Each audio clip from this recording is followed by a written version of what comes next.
Hello everyone, welcome back to our channel Dew education club. तो जैसा कि आप सब लोग जानते हैं, हम ये प्रोग्राम सेमेस्टर 6 की इकोनॉमिक्स की बुक को कवर कर रहे हैं, जिसका नाम है डेटा विश्लेषण के लिए बुनियादी कंप्यूटेशनल तकनीक। ठीक है, तो आज की इस वीडियो में हम चैप्टर नंबर 2 को कवर करने वाले हैं। हम पहले ही एक वीडियो में चैप्टर नंबर 1 को कवर कर चुके हैं। अगर आपने वो वीडियो नहीं देखी है तो प्लीज़ जल्दी से जाकर चैप्टर नंबर 1 की वीडियो को देख लीजिए। ठीक है, चलिए आइए शुरू करते हैं चैप्टर नंबर 2 को। तो चलिए शुरू करते हैं चैप्टर नंबर 2 को, जिसका नाम है केंद्रीय प्रवृत्ति की माप।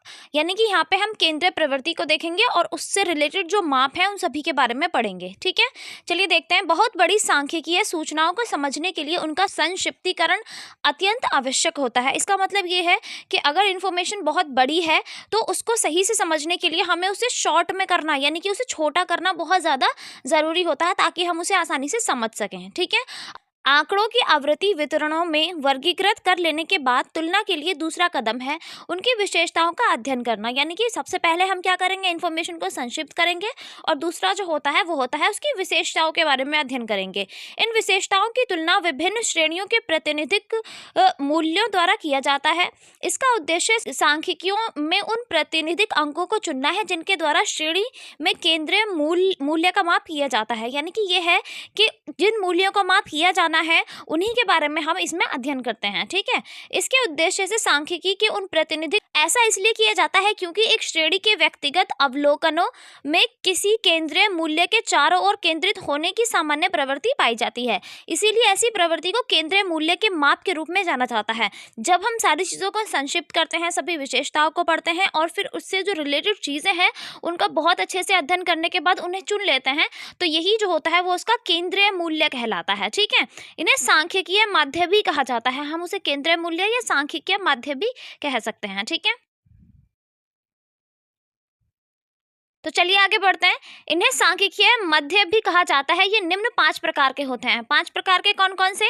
गणितीय मध्य या माध्यक, दूसरा होता है माध्य का, उसके बाद होता है बहुलक, उसके बाद होता है गुणोत्तर माध्यक, देन उसके बाद होता है हरात्मक माध्यन।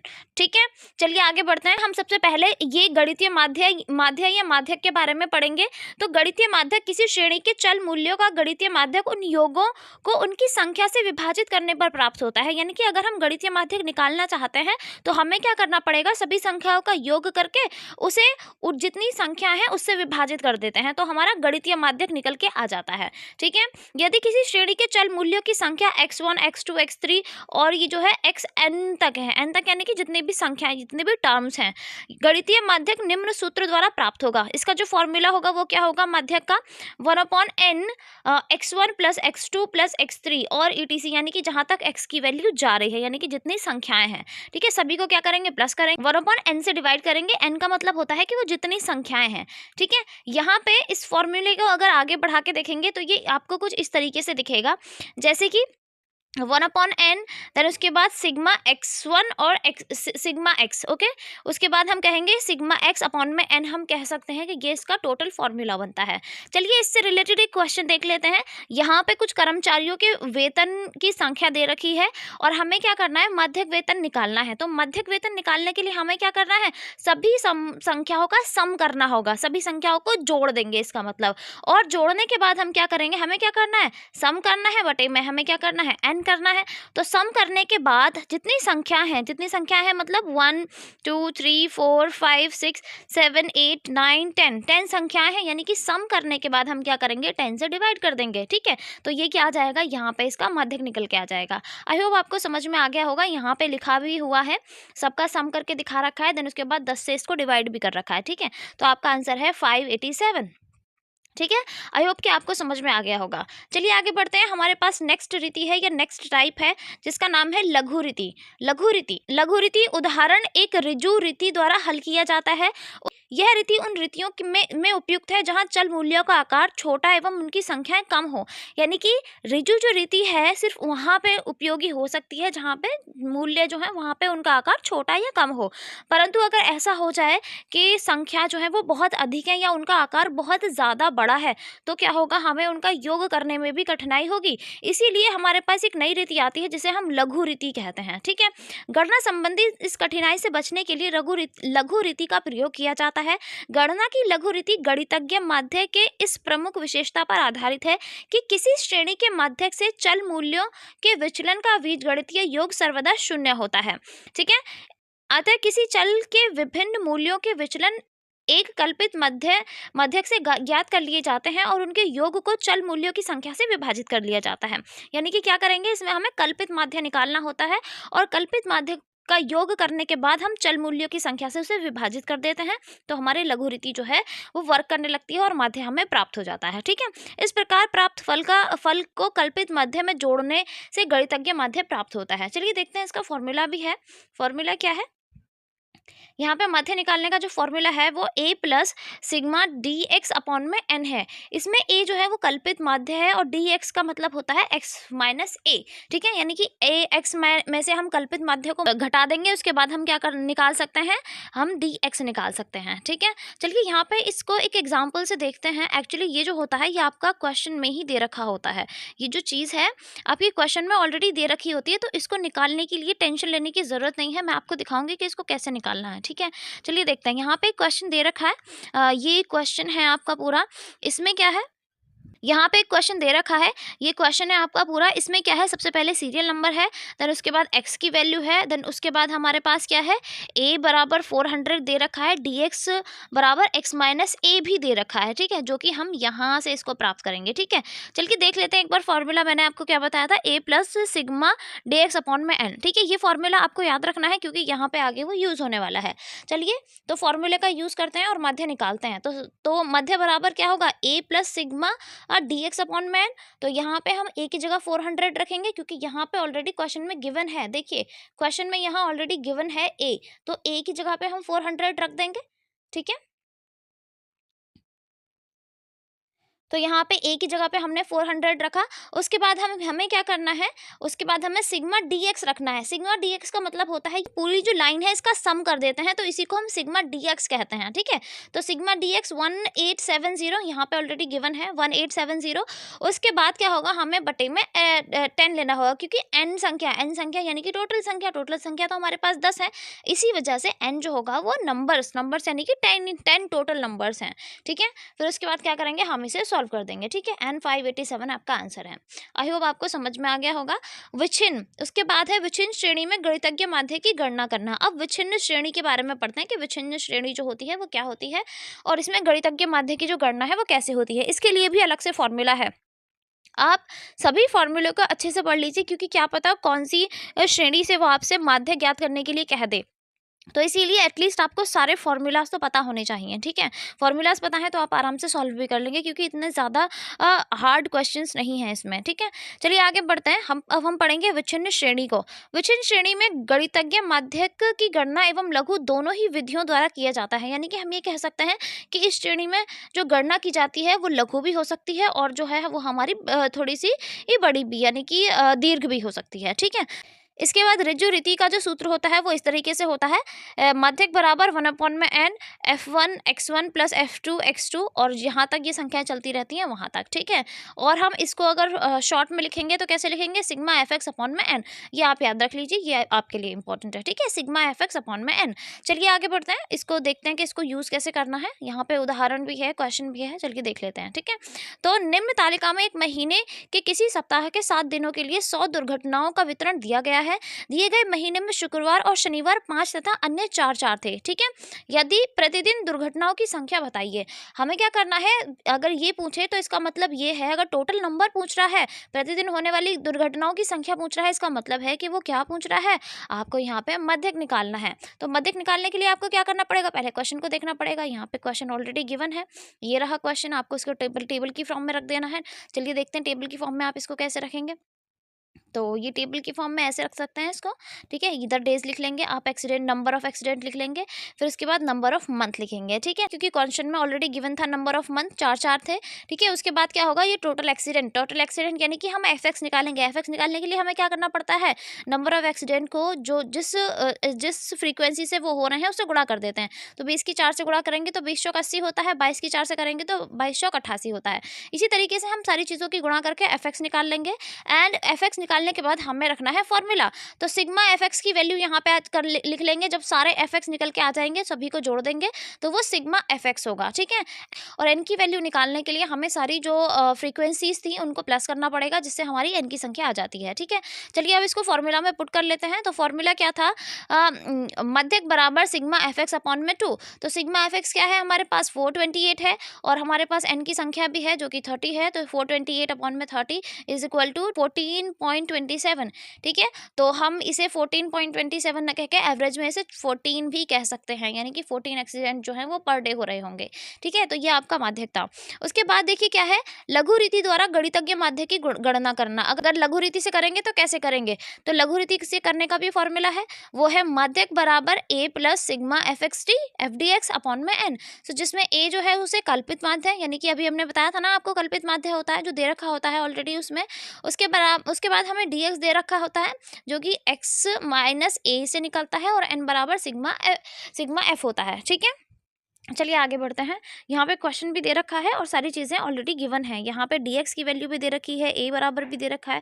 देखिए किसी चीज़ के लिए कोई प्रॉब्लम नहीं होगी क्वेश्चन में, क्योंकि सारी चीज़ें जो आपको लगती हैं कि कहाँ से ढूंढें वो ऑलरेडी क्वेश्चन में गिवन होती हैं। जैसे कि dx है, dx जो है ऑलरेडी गिवन है, तो x माइनस ए एंड उसके बाद a जो है वो क्या है, वो 10 है, ठीक है। तो इस तरीके से हम निकाल सकते हैं सारी चीज़ों को। चलिए आगे बढ़ते हैं, देखते हैं कि इस फॉर्मूला में हम इस क्वेश्चन को कैसे कर सकते हैं। तो सबसे पहले हमें क्या करना होता है, यहाँ पे हमें फॉर्मूला रखना है जो कि है माध्यक बराबर a plus sigma F D X upon में n। तो यहाँ पे हमें सबसे पहले a की वैल्यू रखनी है जो कि a की वैल्यू ऑलरेडी गिवन है यहाँ पे 10। तो 10 प्लस 128 कैसे, क्योंकि हमें क्या रखना है, हमें यहाँ पे एफ डी एक्स की वैल्यू रखनी है जो कि यहाँ पर आती है, ठीक है, सिग्मा एफ डी एक्स की वैल्यू अपॉन में n यानी कि टोटल नंबर कितना है हमारे पास 30 है, ठीक है। तो फ्रीक्वेंसी का जब हम टोटल कर लेते हैं तो उसी को हम n बोलते हैं, ठीक है। इससे पहले वाले क्वेश्चन में भी मैंने आपको बताया था, ठीक है। तो इसको सॉल्व करेंगे तो आपका आएगा 14.27, ठीक है, यानी कि हम इसको टोटल 14 कंसीडर कर सकते हैं, ठीक है। चलिए आगे बढ़ते हैं। नेक्स्ट जो गणना करने का तरीका होता है वो होता है अविच्छिन्न श्रेणी के मध्य की गणना करना, यानी कि अब हम अविच्छिन्न श्रेणी के बारे में पढ़ेंगे, ठीक है। इस श्रेणी में भी गणितज्ञ माध्य की गणना ऋजु और लघु दोनों तरीके से होती है, यानी कि इसमें भी हम कह सकते हैं कि छोटे तौर पर भी और बड़े तौर पर भी दोनों तरीके से की जा सकती है। इसके अलावा गणना में सुगमता के उद्देश्य से पद विचलन रीति का भी प्रयोग किया जा सकता है, यानी कि हम इसमें पद विचलन रीति का प्रयोग भी कर सकते हैं आसानी से। दोनों ही स्थितियों में गणितज्ञ माध्य की गणना करने के लिए आवृत्ति वितरण के विभिन्न वर्गों के मूल्यों को प्राप्त करने की आवश्यकता होती है और मध्य मूल्य को ज्ञात कर लेने के बाद शेष क्रिया विच्छिन्न श्रेणी की भांति ही हो जाती है। यानी कि हमें क्या करना होता है, सबसे पहले हमें मध्य मूल्य जानना होता है। जैसे ही हम मध्य मूल्य ज्ञात कर लेते हैं उसके बाद जो सारी चीजें होंगी वो नॉर्मल तरीके से हम उसे फॉलो कर सकते हैं। तो ऋजु रीति का जो सूत्र होता है वो कैसा होता है, वो होता है सिग्मा एफ एम अपॉन में एन, जिसमें एम जो है वर्गों के मध्य मूल्य को दर्शाता है और एन है वो कुल आवृत्ति। ये हमें पता है कि एन टोटल फ्रीक्वेंसी को दर्शाता है, ठीक है। चलिए आगे बढ़ते हैं। इसमें लघु रीति का सूत्र लगाने के लिए हम क्या करेंगे, इसमें हम A plus sigma F D X upon में एन, जिसमें डी एक्स जो बराबर होता है वो एम माइनस ए के होता है और एन बराबर होता है सिग्मा एफ के, ठीक है। चलिए आगे बढ़ते हैं। इसके लिए भी कुछ फॉर्मूलेज हैं और इसके लिए एग्जाम्पल भी है। तो उपरोक्त लघु रीति का पद विचलन के प्रयोग द्वारा और सरल बनाया जा सकता है, यानी कि अगर हम लघु रीति में पद विचलन का प्रयोग करें तो इसे और आसान बना सकते हैं। कल्पित माध्य ज्ञात करने के लिए किए गए विचलनों को उभयनिष्ठ गुणक से विभाजित किया जाता है, यानी कि हम क्या करेंगे कि अगर हमें माध्य ज्ञात करना है तो सभी विचलनों का जो गुणक होगा उसको हमें किससे, उभयनिष्ठ यानी कि कॉमन जो फैक्टर होगा उससे उसे हमें विभाजित करना होता है, ठीक है, ताकि उनके आकार को छोटा कर लिया जाए, ताकि ज्यादा क्वेश्चन जो है वो ज्यादा बड़ा ना हो। विचलनों और प्रवृत्तियों के गुणनफल के योग को इस उभयनिष्ठ गुणक से गुणा कर दिया जाता है और गुणनफल को कुल आवृत्ति से विभाजित करने से प्राप्त मूल्य को कल्पित मध्य में जोड़कर मध्यक प्राप्त कर लिया जाता है। जैसे कि देखते हैं इस सूत्र में भी दिया हुआ है, यहाँ पे इसका फॉर्मूला भी है। इसमें क्या है, A plus sigma F D X upon में एन इंटू आई है। यहाँ पे हमने बताया था ना कि उभयनिष्ठ जो भाग है उससे गुणा कर ली जाती है, जो यानी कि जो भी कॉमन फैक्टर है उससे गुणा कर लेते हैं, जिसमें डी एक्स बराबर एम माइनस ए अपॉन में आई है और आई का मतलब है कॉमन फैक्टर, यानी कि जो भी हमारी उभयनिष्ठ जो गुणक है उसको हम कॉमन फैक्टर बोलेंगे, ठीक है। चलिए आगे बढ़ते हैं। यहाँ पे क्वेश्चन भी दे रखा है और ये क्वेश्चन है एंड इसका जो फॉर्मूले के साथ जो एक्सप्लेनेशन है वो इधर है, ठीक है। तो यहाँ पे क्या है, सिग्मा FM बराबर n है, यहाँ पे 1440 ये किसकी वैल्यू है हमारे पास, ये है हमारी सिग्मा FM की वैल्यू, ठीक है। सिग्मा FM की वैल्यू रखने के बाद हम क्या करेंगे, हम अपॉन में रख देंगे n को, ठीक है। n को, n क्या है हमारे पास, फ्रीक्वेंसी का जो टोटल सम होता है वो n होता है, ठीक है।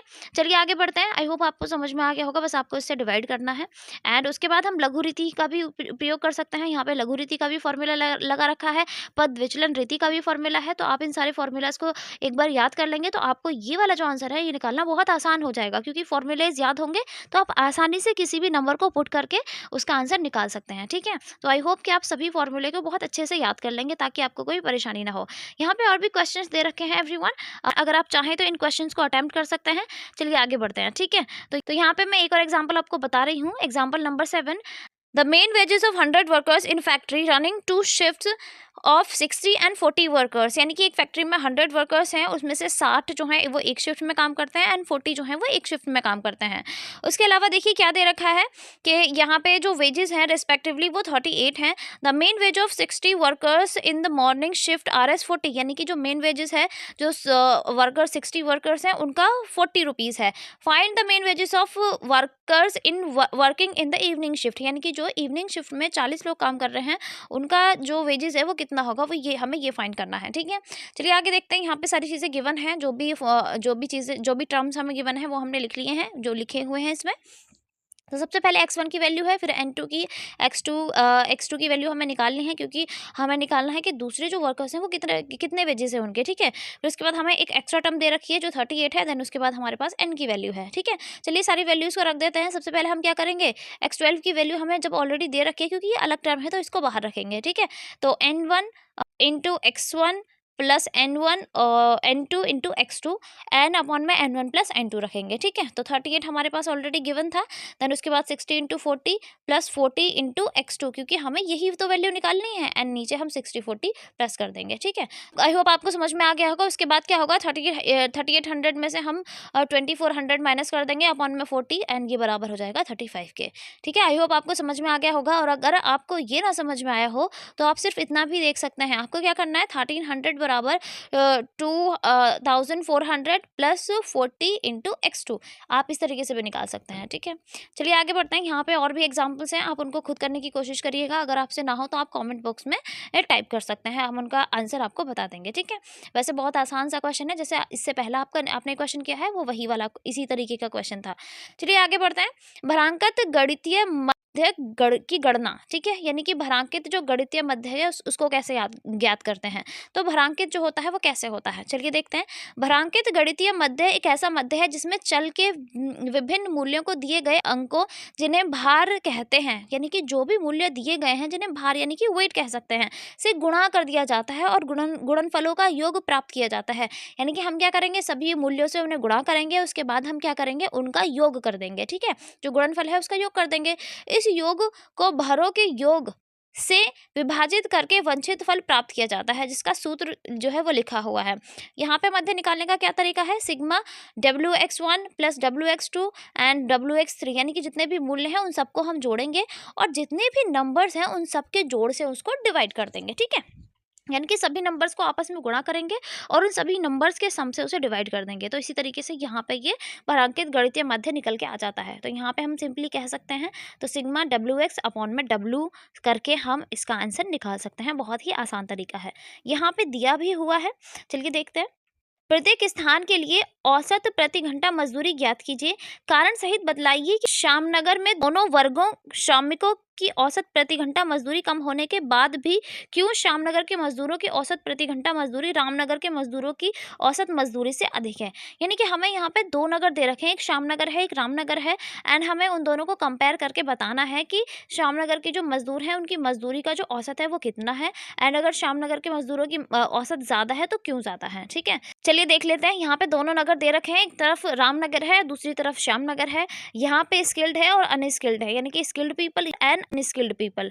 ठीक है, यहाँ पे वेजेस हैं एंड डब्ल्यू भी दे रखा है, यहाँ पे हमने डब्ल्यू एक्स भी दे रखा है, क्योंकि हमारे जो फॉर्मूला था उसमें दोनों ही चीज़ें थी, डब्ल्यू एक्स भी था एंड डब्ल्यू भी था। तो आपको निकालने की ज़रूरत नहीं पड़ेगी, आप आसानी से अपने क्वेश्चन को सॉल्व कर सकते हैं। यहाँ पे भी इसी तरीके से श्यामनगर में भी डब्ल्यू एंड डब्ल्यू एक्स दोनों की वैल्यू दे रखी है। तो इसे निकालने के लिए हम क्या करेंगे, हमें सिंपली क्या करना है, डब्ल्यू एक्स फॉर्मूला क्या था, डब्ल्यू एक्स अपॉन में डब्ल्यू था, तो यहाँ पे हम ऊपर डब्ल्यू एक्स की वैल्यू रखेंगे, अपॉन में डब्ल्यू रख देंगे। ठीक है, यहाँ पे भी डब्ल्यू एक्स की वैल्यू रखेंगे, अपॉन में डब्ल्यू कर देंगे, तो यहाँ का जो माध्य है वो निकल के मध्य वो निकल के आ जाएगा। ठीक है, आई होप आपको समझ में आ गया होगा। तो नेक्स्ट जो तरीका है उसे हम कहते हैं गुणोत्तर मध्यक। ठीक है, अब हम गुणोत्तर मध्यक की बात करेंगे। ठीक है, तो हमने अब तक केंद्रीय प्रवृत्ति के 3 मापों मध्यक, माध्यका और बहुलक का विवेचन किया है। इस भाग में हम गुणोत्तर मध्यक पर विचार करेंगे, यानी कि ये वाला जो भाग है हम इसमें गुणोत्तर माध्यक जो है उस पर विचार करने वाले हैं।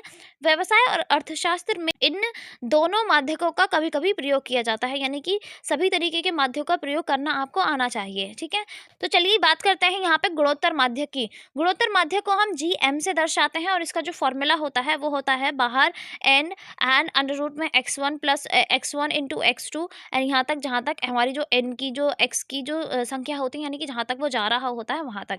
और इसको हम ऐसे भी कह सकते हैं x1 इंटू x2 बराबर में जितने भी हमारे x के नंबर्स हैं उसको हम डिवाइड करते हैं 1/n से। ठीक है, हम इस तरीके से भी इसको कह सकते हैं। विषम श्रेणी की स्थिति में यदि मूल्य x1 x2 और xn और f1 f2 fn की प्रवृत्तियां हैं तथा n कुल आवृत्ति होगा, यानी कि n जो होगा वो कुल फ्रीक्वेंसी होगा, टोटल फ्रीक्वेंसी यहाँ पे n की वैल्यू होगी। ठीक है, तो n बराबर f1 प्लस f2, यानी कि सभी संख्याओं को जोड़ देंगे तो हमारे पास n निकल के आ जाता है।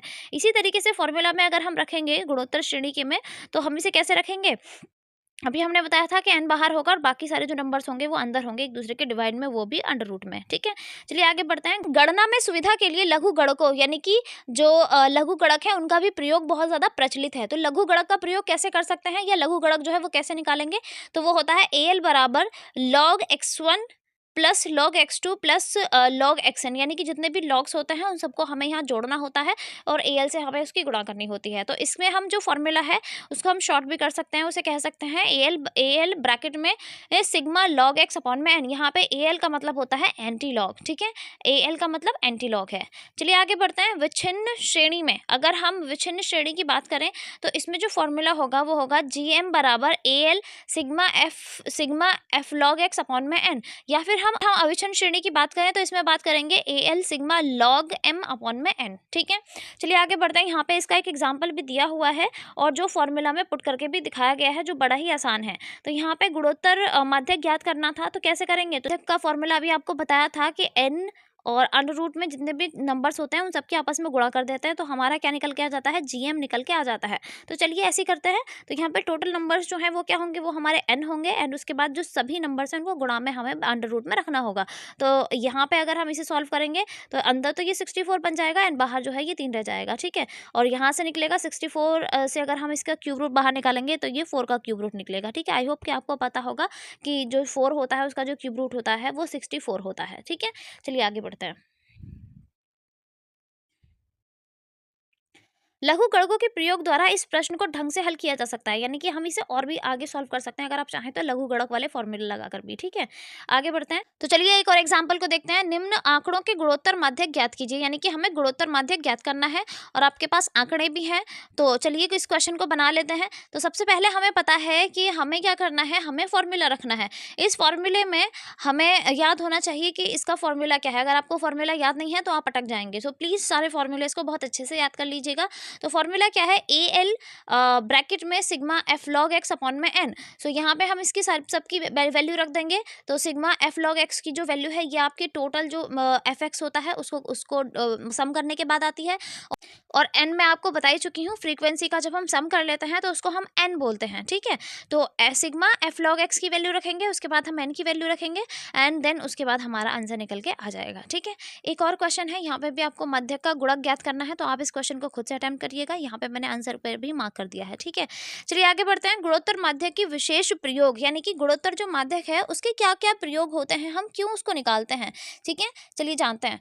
तो इसका प्रयोग निर्देशकों की रचना के लिए किया जाता है, यानी कि हम अगर किसी को कोई ऑर्डर देना चाहते हैं और हम जल्दी से उसे वो बताना चाहते हैं, इसी वजह से हमें क्या करना होता है, गुणोत्तर माध्यक निकालना होता है, जिससे चीज़ें सभी दिशाओं में अच्छे से हों। उसके बाद क्या है, इसका प्रयोग परिवर्तन के चक्रवृद्धि दर को ज्ञात करने के लिए होता है, यानी कि जैसे चेंज होते हैं चक्रवृद्धि, यानी कि आज कुछ और नंबर था 100 था और उसके बाद क्या हुआ, वो 150 हो गया, तो क्या होगा फिर उसके बाद 200 हो जाएगा। तो इसी तरीके से ये जो क्रम बढ़ने वाला होता है इसे हम चक्रवृद्धि कहते हैं, ठीक है। तो यही है कि इसको ज्ञात करने के लिए जो सही तरीका होता है वो गुणोत्तर माध्यक का होता है। गुणोत्तर माध्यक निकालने से हम ये देख पाते हैं कि असल में जो वृद्धि हुई है वो किस प्रकार हुई है, ठीक है। उसके बाद उन स्थितियों में उपयुक्त है जहां आंकड़े अनुपात, यानी कि ये रेशो में हो, रेट में हो या फिर परसेंट में हो, तो जहां पर भी आंकड़े इस तरीके से दे रखे होते हैं उस टाइम पे हमें गुणोत्तर माध्यक निकाल लेना चाहिए उन चीज़ों के सही से अध्ययन के लिए, ठीक है।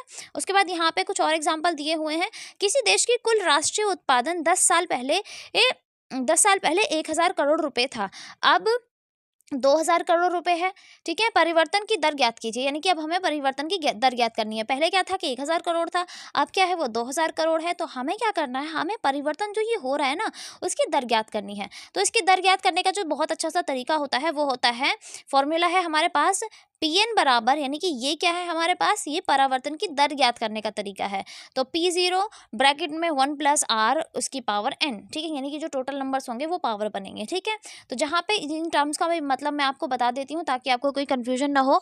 Pn का मतलब होता है प्रिंसिपल सम, यानी कि जो हम निकाल रहे हैं वो प्रिंसिपल सम है, ठीक है। उसके बाद P0 जो है वो principal sum at the beginning of the period, यानी कि जब चीज़ें बिल्कुल जीरो पे होती हैं, जब बिल्कुल शुरुआत में होती हैं तो उसको हम P0 कहते हैं, ठीक है, यानी कि स्टार्टिंग वाला पॉइंट। उसके बाद अगर हम R की बात करेंगे तो R होता है रेट ऑफ इंक्रीज और डिक्रीज, यानी कि जितना भी इंक्रीज हुआ है और जितना भी डिक्रीज हुआ है उसको हम R से रिप्रेजेंट करेंगे। उसके बाद हमारे पास आता है N का मतलब होता है नंबर ऑफ ईयर्स, यानी कि जितने भी ईयर्स में वो चेंजेस हुए हैं उसको हम N से दर्शा देते हैं, ठीक है। इसके लिए एक और फॉर्मूला है हमारे पास जो कि है R बराबर N अंडर रूट में क्या होगा, Pn अपॉन में P0 - 1। ये अच्छा फॉर्मूला है, आप इसको याद कर लीजिए, इससे आसानी से क्वेश्चन हो जाएंगे। तो इसमें क्या करना है, हमें बस वैल्यू पुट करनी है। और वैल्यू पुट कैसे करेंगे चलिए देखते हैं। तो यहाँ पे जो टोटल था वो कितना था, 2000 था। 2000 ये हो जाता है नेक्स्ट ईयर में, ठीक है, यानी कि Pn जो लास्ट वाला हो रहा है। उसके बाद P0 जो इनिशियली था, ठीक है। और यहाँ पे जो 10 है, 10 का मतलब है कि 10 सालों का गैप दे रखा था, ठीक है। यहाँ पे हमने बताया था कि N का मतलब क्या होगा, नंबर ऑफ ईयर्स। तो 10 सालों के गैप में इतने से इतना बढ़ता है, तो 10 साल ही तो थे। उसके बाद हम क्या करेंगे, इसे सॉल्व कर लेंगे और आंसर हमारा आसानी से आ जाएगा, ठीक है। चलिए देखते हैं। इसी तरीके से यहाँ पर नेक्स्ट क्वेश्चन भी कराया गया है।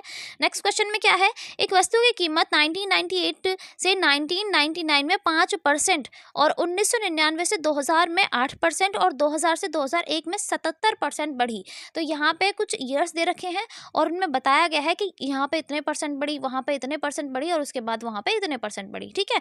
1998 में 2001 की कीमतों में औसत वृद्धि 26% थी, यानी कि हम ये कह सकते हैं 1998 से 2001 तक की जो औसत वृद्धि थी वो 26% से थी, 30% नहीं, ठीक है। 26% थी, 30% नहीं। इस कथन की व्याख्या कीजिए कि उत्तर की गणितीय जांच प्रस्तुत कीजिए, यानी कि हमें क्या करना है, इस कथन की जांच करना है कि ये इतनी परसेंट थी, ना कि 30%। हमें प्रूव करना है कि ये 26% थी।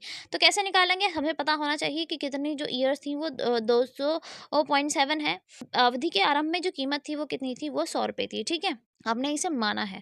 उसके बाद क्या करेंगे, हम यहाँ पे फॉर्मूला रखेंगे P बराबर P0 ब्रैकेट में 1 + R की पावर n, ठीक है, यानी कि जितने भी बार वो हुए हैं। तो देखिए यहाँ से ये पहला साल था, ये दूसरा साल है, उसके बाद ये तीसरा साल है, यानी कि n की जो संख्या होगी वो 3 होगी, ठीक है।